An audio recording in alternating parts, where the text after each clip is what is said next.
It is Friday, and I thought I'd go live before I'm meeting up with some friends today, which I really look forward to do. I haven't seen them for quite some time.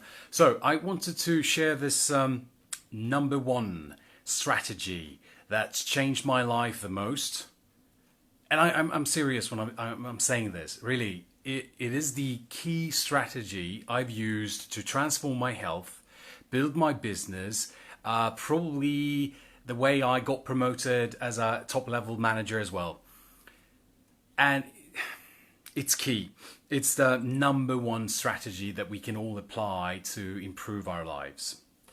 I'm not gonna hold you on a holster too long here because it's really simple. The strategy, the number one strategy, in order to achieve anything you want in the world, probably, is stop stopping. Stop stopping. Okay, so what I mean by that, it's a concept I borrowed from Dusan Dukic and his book Straight Line Leadership. But it's so telling, like stop stopping. What it actually means is basically be consistent. And I usually say show up and do the work. That's it. How complicated can that be at times? And I know that. Like when I've never had bigger or better results when I was running or exercising, training, lifting weights or whatever. I never had better results than when I simply showed up and put in the work. It's as simple as that. If you're wanting to learn something, if you're wanting to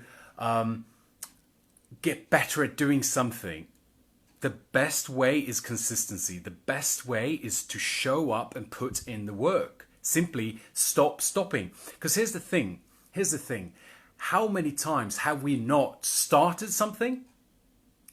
How many times have we, yes, this is probably like this. How many times have we started something only not to finish? Right? It is said that the best exercise regimen out there, the best exercise is the one you do. The best diet is the one you keep. Right? It's the stop stopping. So many times we start with something with all good intentions, but then we get thrown off. We read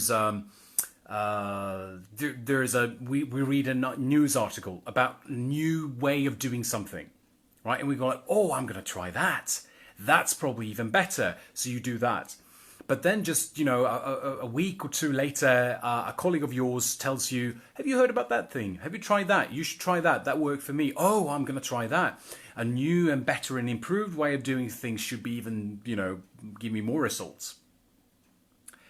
We get the shiny object syndrome. We stop. We switch in the middle or at the beginning of something really good. Well, I'm proposing stick with it.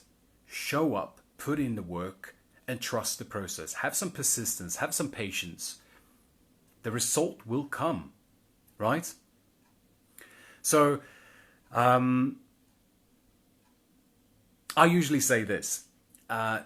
First of all, make sure to be consistent. Be consistent before you, work on complexity, intensity, or volume.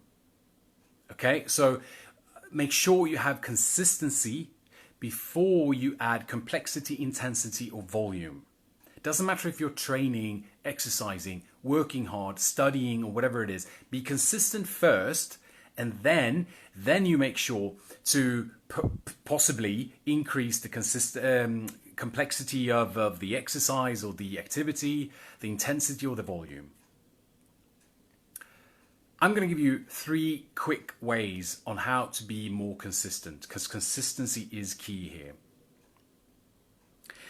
The number one thing you can do is to start small. And you've heard this before. Start small. Every 1,000-mile journey starts with one step, and that is absolutely true. And here's a quick trick you can use in order to make sure that you're starting small enough. Decide for something you want to do. And go, decide that I'm going to do this for 14 days, 21 days in a row. Cool. What's the, if what's the number of hours or minutes or times that you can guaranteed succeed doing for a number of days. So just a quick example, say that you're wanting to meditate. Okay, so how many minutes are you willing to aim for, that you're going to consistently every single day for 14 or 21 days you're going to be able to meditate?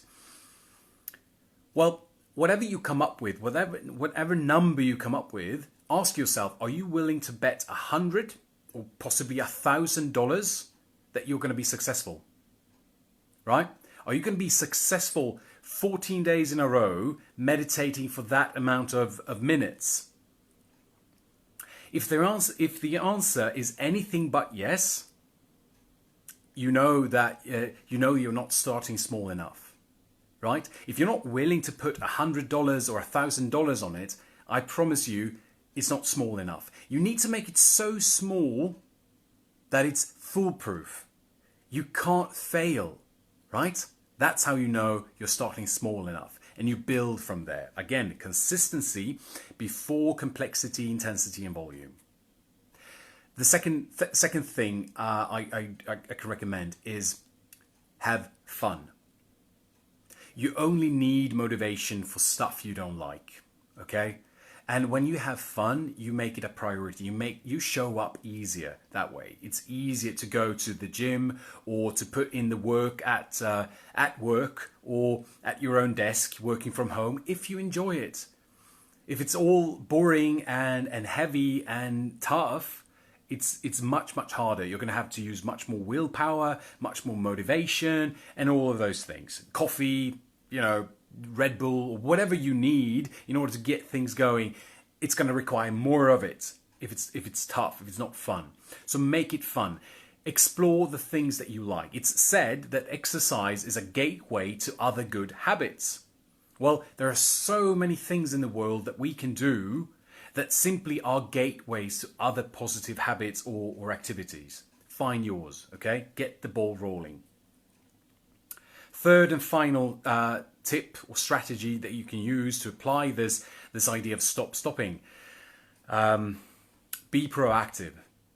So you've tried things in the past, I'm sure you have, and you know yourself best. You're the expert on yourself, meaning that you can probably figure out what could stand in your way.